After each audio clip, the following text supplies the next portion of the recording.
क्या group D में पोस्टें बढ़ी, सबसे सेफ जोन कौन सा है, किस जोन से जो कट ऑफ है वो सबसे ज़्यादा जाने वाली है, आपकी फाइनल ज्वाइनिंग है वो कब तक हो जाएगी, और सबसे जो मुख्य बात है, क्योंकि हर बात है वो पैसे पे आती है फ्रेंड्स, और अभी रेलवे ग्रुप डी का जो बेसिक है वो 18,000 है। क्या जब तक आपकी ज्वाइनिंग होगी तब तक आपका बेसिक बढ़ेगा? क्योंकि ऐसी चर्चाएं आ रही है सियासत के गलियारे से कि आपका जो ग्रुप डी का फिटमेंट फैक्टर के अकॉर्डिंग है बेसिक है, जब तक आपकी ज्वाइनिंग हो जाएगी तब तक लगभग 25 से 26,000 है वो न्यूनतम बेसिक होने की उम्मीद है। नमस्कार फ्रेंड्स, आज अपने इस वीडियो में रेलवे ग्रुप डी 2019 की जो आपकी वैकेंसी है उसकी कट ऑफ क्या रह सकती है, एग्ज़ाम वगैरह जैसे कि एक बार पोस्टपोन हो गई और कब तक एग्ज़ाम है वो स्टार्ट हो सकती है, इसके अलावा फाइनल ज्वाइनिंग आपको कब तक मिल सकती है, जैसा कि रेलवे में जो हम अंदरूनी बातें सुनते हैं उसके आधार पे मैं बताऊंगा कि आपको ज्वाइनिंग है फाइनल वो कब तक मिल सकती है। ऐसे कुछ छोटी छोटी जो बातें हैं आपके भी जानने की इच्छा होगी, आज उन्हीं पे अपन बात करेंगे। सबसे पहले फ्रेंड्स, अपन जो इस एग्ज़ाम है वर्ष 2019 की जो आपकी 1 लाख पोस्टों वाली, इसकी कट ऑफ पे अगर चर्चा करें तो जैसा कि टोटल पोस्टें हैं वो 1 लाख के आसपास टोटल पोस्ट है, और जो फॉर्म भरे गए हैं वो 1 करोड़ 10 लाख के आसपास से फॉर्म भरे गए हैं। यानी अगर अपन वैसे देखें एक पर पोस्ट पे जो कंपटीशन देखें तो 100-125 के आसपास है वो पर पोस्ट पे कंपटीशन बैठ रहा है। अगर इसकी तुलना कंपेयर है वो कंपैरिजन हमारे वाली जो 2018 वाली वैकेंसी है उससे करें तो जो पोस्टों की संख्या है टोटल वो तो 62,900 के आसपास टोटल पोस्टें थी। इसके अलावा उसमें फॉर्म है वो काफ़ी ज़्यादा भरे गए थे, वैकेंसी कम होते हुए भी फॉर्म ज़्यादा भरे गए थे, लगभग 1 करोड़ 80 लाख के आसपास है वो टोटल फॉर्म भरे गए थे। तो वहाँ जो कंपटीशन था ओवरऑल एक पोस्ट के लिए वो ज़्यादा था, इससे लगभग 3 गुना था। 300 पे है वो एक बंदा है, एक विद्यार्थी सिलेक्शन ले रहा था, जबकि इस पे क्या है 1/3 है, लगभग 100 पे एक का सिलेक्शन होगा। और अगर अपन इसमें कुछ एक कारक देखें जिनके आधार पे अपन कट ऑफ है वो तय करेंगे, तो सबसे पहले ये कि जो आपकी अटेंडेंस रहने वाली है वो 2018 की भांति मेरे ख्याल में लगभग उतनी रहेगी, 55 से 60% है वो अटेंडेंस रहने वाली है, आधी कह सकते हैं अपन ओवरऑल में से लगभग 50% है वो अटेंडेंस रहेगी। इसके अलावा जैसा कि फ्रेंड्स इसको काफ़ी टाइम हो गया है, वर्ष 2019 के शुरुआत में मार्च के आसपास है उस नोटिफिकेशन आया था, उसमें फॉर्म भरे गए थे, और अब यानी लगभग है वो 3 साल के आसपास इसका ड्यूरेशन हो गया है। तो उस कंडीशन में बहुत सारे जो विद्यार्थी है जो जिनकी तैयारी ठीक ठाक थी, अच्छी तैयारी थी, आपकी भी अच्छी तैयारी है, ऐसा नहीं है, आप भी अच्छे पढ़ रहे हैं, लेकिन फ्रेंड्स कहीं ना कहीं थोड़ा बहुत हल्का फुल्का अंतर होता है। तो ऐसे में जो ठीक ठाक तैयारी जिनकी काफ़ी लंबे समय से तैयारी कर रहे थे, 2 साल 2.5 साल 3 साल से जो पहले से तैयारी कर रहे थे, वो जिनके पास चांसेज अधिक थे, मान लो आप में से काफ़ी हो सकते हैं 10th और 12th वाले हो, उनके पास ग्रेजुएशन अन्य के जो उनके ज़्यादा चांसेस थे, उनमें से बहुत सारे विद्यार्थी है वो सिलेक्शन भी ले भी चुके हैं, जैसे कि SSC GD की 2 वैकेंसियाँ वगैरह उनको सिलेक्शन ले लिया। लोकल स्टेट में भी है बहुत सारी एग्ज़ाम्स है जिनका फाइनल है वो रिजल्ट वगैरह की ज्वाइनिंग मिल चुकी है, जैसे अपन स्टेट पुलिस के ले सकते हैं, जैसे राजस्थान पुलिस, दिल्ली पुलिस वगैरह की भी ज्वाइनिंग हो चुकी है अभी हाल ही में, और यूपी पुलिस वगैरह की जो लैब असिस्टेंट है, लेखपाल है, मतलब बहुत सारे एग्ज़ाम है जिनकी ज्वाइनिंग हो चुकी है। SSC की ज्वाइनिंग है वो वर्ष 2018 की जो हमारी ज्वाइनिंग हुई थी ग्रुप डी की, उसके बाद ज्वाइनिंग हुई थी। तो मतलब JD के जितने बंदे थे उन्होंने आपका ये 2019 वाला फॉर्म भी ज़रूर भर रखा है, वो भी जो इंटेलिजेंट विद्यार्थी थे वो भी इससे निकल गए। इसके अलावा जो इसको अगर अपन देखें कट ऑफ को, तो इतना लंबा समय होने के कारण है वो कहीं ना कहीं विद्यार्थी जैसे मान लो कुछ एक विद्यार्थी है उन्होंने तैयारी वगैरह वो करना भी मान लो बंद कर दिया है, क्योंकि लंबे समय के चलते कोरोना वगैरह के उस कंडीशन में मान लो कोई थोड़ा डीमोटिवेट वगैरह है, या कि यार इतना लंबा समय तक तैयारी नहीं कर पाते, कहीं ना कहीं ऐसा मतलब ये हल्का फुल्का ये कारक भी बैठता है। तो ऐसे में अगर अपन फाइनल फ्रेंड्स इसकी कट ऑफ देखें तो जो पहले वाली जो 2018 की जितने भी जोन थे उनका और इनका आप कंपैरिजन ऐसे मत करना कि जिस जोन की वर्ष 2018 में ज़्यादा गई थी गुवाहाटी वगैरह की, सेम है वो इसी में ऐसा होने वाला है, और जिसकी कम थी उसकी कम रहेगी, ऐसा नहीं है फ्रेंड्स। हालांकि जो कुछ एक जोन है जैसे दिल्ली वगैरह, चंडीगढ़, जो उसमें भी थोड़े रेड जोन में थे और अब की बार भी वहाँ है, वो कट ऑफ कहीं ना कहीं ज़्यादा रहने के चांसेज है, लेकिन हल्का फुल्का अंतर रहेगा कट ऑफ में, कोई ज़्यादा अंतर नहीं रहेगा जोन में। तो बाकी कैटेगरी में अंतर रह सकता है। जैसे मान लो अगर अपन जनरल की बात करें तो जनरल के लिए रो स्कोर मान लो इस एग्ज़ाम में अगर 61 62 तक अगर माने तो SC ST वालों को हो सकता है 52 53 54 तक है वो उनका रो स्कोर अगर है तो उनका सिलेक्शन हो जाए। बाकी जोन में कोई ज़्यादा अंतर नहीं रहेगा। जोन में जोन वाइज है, जैसे वेस्ट अपनी मुंबई वगैरह है, ऐसे कुछ एक जोन है जहाँ हल्का कट ऑफ है वो कम जाने की संभावना है। ये जो हल्का है वो सॉफ्ट जोन है, वहाँ कट ऑफ है वो कुछ कम रहेगी। लेकिन फ्रेंड्स अगर ओवरऑल मैं आपको बताऊं कि रो मार्क्स आपके एग्ज़ाम देने के बाद, रो मार्क्स अगर आंसर के आने के बाद अगर आपके रो मार्क्स है 56-57 मान सकते हैं, 56-57 से लेके अगर 62-63 तक इस जोन में अगर रो मार्क्स आपके बन रहे हैं तो आपका सिलेक्शन है वो लगभग श्योर है। फिर भी मैं आपको ये नहीं कहूँगा कि आपके अगर अभी फ़िलहाल जो आप मॉक टेस्ट दे रहे हैं इनमें नंबर इसके अच्छे आ रहे हैं, जैसे 65-66 आ रहे हैं, तो आप अपनी तैयारी को यहीं रोकी। इसका मतलब इससे कतई नहीं है, तैयारी को अच्छी बनाए रखी।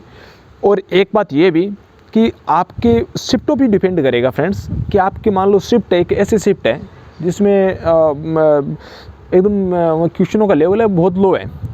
जैसे मान लो अपन जनरल साइंस की बात करें तो जनरल साइंस में 10th का कहा जाता है, आपके अच्छे न्यूमेरिकल भी आते हैं, आपसे फिजिक्स के न्यूमेरिकल आते हैं कई जगह, ऑप्टिक्स से न्यूमेरिकल आ गए, मान लो रेडियो एक्टिविटी से न्यूमेरिकल आ गए, अब मोलरता से अगर न्यूमेरिकल आ गए तो ऐसे न्यूमेरिकल है। अगर पिछला जो एवरेज था एग्ज़ाम का उसमें 6 से 7 न्यूमेरिकल थे पर शिफ्ट, तो अगर न्यूमेरिकल थोड़ी ठीक ठाक आ गई, हार्ड आ गई, तो न्यूमेरिकल आपके नंबर है वो ले जाएंगे। और इसके अलावा जैसे मान लो फिज़िक्स का अगर कुछ एक क्वेश्चन है, जैसे मोशन वगैरह से आ गए या जड़त्व आघूर्ण वाले उस चैप्टर से आ गए, तो जो क्वेश्चन है वो थोड़ी टाइट हो जाते हैं, हार्ड हो जाते हैं। ऐसे कंडीशन में आपके स्कोर है रो हो सकता है, रो स्कोर है वो डाउन हो सकता है। तो ये हल्का सा आपकी शिफ्ट पे भी डिपेंड करे। अगर आपकी शिफ्ट ठीक ठाक है, मतलब अच्छी खासी मतलब आपको टाइम लग रहा है क्वेश्चन को सोचने का, उस कंडीशन में अगर आपकी 62-63 नंबर रो स्कोर है तो ठीक है। बाकी अगर हल्का सा अगर पेपर लो है, क्योंकि पेपर का फ़र्क पड़ता है, ख़ास तौर से मैथ और रीजनिंग में तो कोई ज़्यादा फ़र्क नहीं पड़ेगा, लेकिन जनरल अवेयरनेस और जनरल जो साइंस है वो आपको एक एक क्वेश्चन है वो सोचने को मजबूर कर सकता है।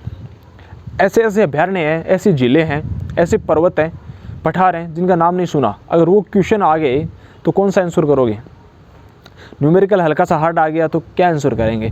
तो ये जो जनरल अवेयरनेस और साइंस है ये ज़रूर परेशान करते हैं। बाकी मैथ और रीजनिंग है वो ओवरऑल सभी विद्यार्थियों के लिए लगभग ठीक रहती है। ग्रुप डी की मैथ को ज़्यादा भारी मैथ नहीं आती, इसलिए आपकी जो शिफ्ट है हल्का उस पर भी डिपेंड करेगा। ऐसा मत मान लीजिए कि केवल 62-63 अगर नंबर है वो एक नॉर्मल शिफ्ट में आ गए तो भी चलेगा, नहीं। उस कंडीशन में आपका रो स्कोर थोड़ा सा ज़्यादा होना चाहिए। यानी ओवरऑल आप मान लीजिए 57-58 से लेकर 62-63 तक आपका अगर रो स्कोर है तो आपका सिलेक्शन लगभग श्योर है।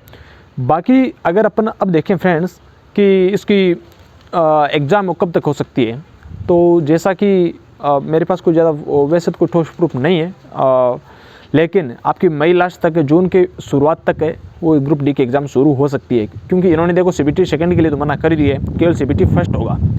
और आपने संसद में हो रही वो चर्चा है उसके बारे में सुना होगा। सांसद महोदय ने जो क्वेश्चन ओवर होता है उसमें क्वेश्चन पूछा था कि अभी वर्तमान में रेलवे में कितने पोस्टेज है वो खाली है। तो जो रेल मंत्री जी है उन्होंने बताया था कि लगभग 3,60,000 के आसपास ग्रुप डी की पोस्टें हैं वो खाली है। 3,60,000 पोस्ट है वो भी वैकेंट है। समझ रहे हैं कितनी बड़ी संख्या है। इसके अलावा 21 से 22,000 है वो गेजेटेड ऑफिसर जो अधिकारी लेवल की पोस्टें हैं वो खाली है। अब इतनी बड़ी संख्या में पोस्टें खाली है तो इसका मतलब देखिए क्या निकल के आता है। एक तो ये कि भाई अगर इनके मन में कुछ और नहीं चल रहा है, सरकार के मन में कुछ और नहीं चल रहा है, मैं एक नॉर्मल विद्यार्थी या नॉर्मल आपका साथी होकर बात कर रहा हूँ, रेलवे से हूँ या नहीं हूँ ये एक बार मतलब अलग विषय की बात कर लेते हैं अपन, है ना। तो अगर इनके मन में अगर इन पदों को भरने की अगर मंशा है तो सबसे पहली बात तो ये कि जितनी जल्दी हो सके एग्ज़ाम इन्हें आयोजित करवानी चाहिए और करवाएंगे भी। तो मई जून के लास्ट तक है वो आपकी एग्ज़ाम शुरू हो जाएगी। इसके अलावा जैसा कि मैंने आपको वीडियो की शुरुआत में बताया था कि क्या पोस्टों की संख्या बढ़ सकती है, तो जैसा कि मैं पहले मैंने दोहराया था कि 3,60,000 के आसपास पोस्ट खाली है। तो इतनी बड़ी संख्या में पोस्टें खाली है तो ज़रूर बढ़नी चाहिए, नहीं बढ़ेगी। अगर इस एग्ज़ाम में जो ये वैकेंसी है इसमें पोस्टिंग की संख्या है वो बढ़नी भी चाहिए, ऐसा अनुमान है। सामने इलेक्शन वगैरह का माहौल समझ लीजिए या नेचुरल समझ लीजिए कि 3.5 लाख पोस्टें हैं डी ग्रुप की, को नॉर्मल नहीं होती। अभी का अगर मैं आपको हाल बताऊं हमारे जो रेलवे में, तो चाहे कोई डिपार्टमेंट हो, ऑपरेटिंग हो, SNT, CNW, खासतौर से इंजीनियरिंग वगैरह का, तो मतलब ये हाल प्रॉपर रेस्ट वगैरह है वो नहीं मिल पाते। और छुट्टी का तो मतलब ये समझिए अभी बहुत ही जो कंडीशन है बहुत ही टाइट है, बहुत मुश्किल से छुट्टी मिल रही है। यदि आप बीमार है उस कंडीशन में आपको अगर 1 आध दिन की छुट्टी मिल जाए तो मिल जाए, वरना आपको उसमें भी है वो सिक लीव होती है, जो बीमार का बहाना या बीमार का मतलब प्रॉपर रीज़न देके जो आपको छुट्टी लेनी पड़ती है, मतलब सिक लीव, उसी पे आपको है छुट्टी मिल सकती है। बाकी प्रॉपर CL और LAP अभी नहीं मिल रही, मतलब ये समझ लीजिए कर्मचारियों की संख्या में भारी कमी है। तो उसके चलते एग्ज़ाम जल्दी करवाएंगे, पोस्टों की संख्या में भी उनको वृद्धि करनी पड़ेगी और करनी चाहिए, क्योंकि 3.5 लाख पोस्ट हैं, 3.5 लाख अपने साथियों को, विद्यार्थियों को रोज़गार मिलेगा, मिलना भी चाहिए। इसके अलावा मान लो ये इसमें पोस्टों की संख्या में बढ़ोतरी नहीं करते हैं तो इनके पास फिर 2 ही ऑप्शन रह जाते हैं, या तो ये बैक टू बैक अन्य ग्रुप डी की वैकेंसी निकाले, क्योंकि 3.5 लाख पोस्ट किससे भरेंगे।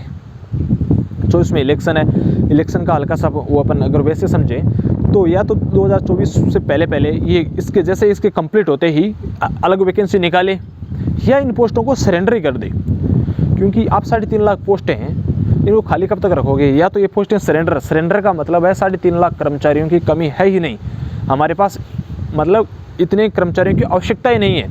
या तो इन पोस्टों को सरेंडर कर दे, या जो फिलहाल अभी कंटिन्यू में जो वैकेंसी ग्रुप डी की इसमें इसकी पोस्टों में वृद्धि करे, या अलग से वैकेंसी निकाले 24 से पहले, क्योंकि बाद में तो अगली सरकारें निकालेगी, अगर ये आए तो ये निकालेंगे। अभी फिलहाल जो गवर्नमेंट है वो।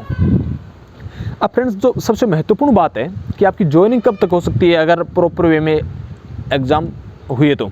जैसा कि बताया कि जून के लास्ट तक, मान लो मई लास्ट तक, जून के शुरुआत तक आपके एग्ज़ाम होते हैं। तो एग्ज़ाम हमारे वाली थी 2018 वाली, वो भी लंबी चली थी, और उसकी बजाय इसमें जो है ना पोस्टों की संख्या ज़्यादा है, लेकिन जो नंबर ऑफ एप्लीकेशन है, फॉर्मों की संख्या उसके बजाय काफ़ी कम है। तो ऐसे में एग्ज़ाम तो लंबी ये भी चलेगी, लेकिन उसके बजाय हल्का इसमें थोड़ा सा टाइम कम लगेगा।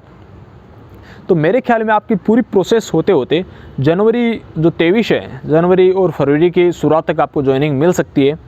आपको पोस्टिंग है, रेलवे स्टेशन है, वो अलॉट हो सकते हैं, ऐसा मेरा अनुमान है। इसके अलावा फ्रेंड्स मैं आपको एक अच्छी बात और अच्छी न्यूज़ ये बताता हूँ कि ग्रुप डी के कर्मचारी, चाहे वो रेलवे के हो या किसी अन्य डिपार्टमेंट के, उनके लिए जो जैसा कि आपको पता होगा अभी बेसिक है, उनकी सैलरी कैसे काउंट होती है कि सबसे पहले बेसिक, फिर आपका जो DA है महंगाई भत्ता, आपका जैसे HRA है, आपको जो रूम किराया मिलना चाहिए वो, इसके अलावा TPO वगैरह है, नाइट ड्यूटी करते हो तो वो अलाउंस, इसके अलावा NH वगैरह, मतलब ऐसे कुछ भत्ते बना के आपका सैलरी बनता है। तो जो सबसे अहम कारक है इसमें सैलरी में, वो हमेशा बेसिक रहता है। चाहे कोई भी पोस्ट पे हो, आप किसी भी पोस्ट पे हो, आपका जो बेसिक क्या है, मतलब आपका आधार मूल्य क्या है, उस पर निर्भर करता है कि आपकी सैलरी कहाँ तक पहुँच सकती है। तो वैसे में अभी चर्चा ये चल रही है कि रेलवे ग्रुप डी का जो बेसिक जैसा कि 18,000 है, तो एक जो फिटमेंट फैक्टर होता है जिसके मतलब समय पर इसके अनुसार है उस सैलरी में वृद्धि की जाती है।